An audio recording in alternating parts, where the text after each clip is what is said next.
Presidente na mabilis ang tugon sa lahat ng mga nangangailangan. Ito rin po ang hangarin ko. Mr. President, hindi rin po ito Bongo Center.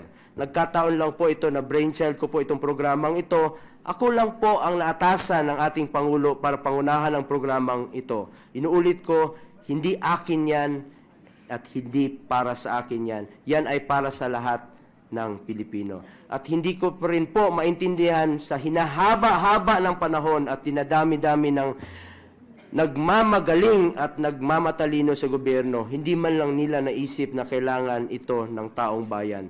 Kailangan pa ng isang probinsyano katulad ni Pangulong Duterte, nila Secretary Mike Dino, at Bongo para maibigay ang simpleng solusyon sa ito ng taong bayan.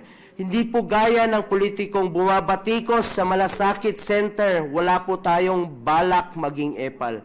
In fact, wala ngang honorable ang pangalan ko. Tingnan niyo po ang pintuan ko sa opisina. Pagkaupo ko, sabi nila...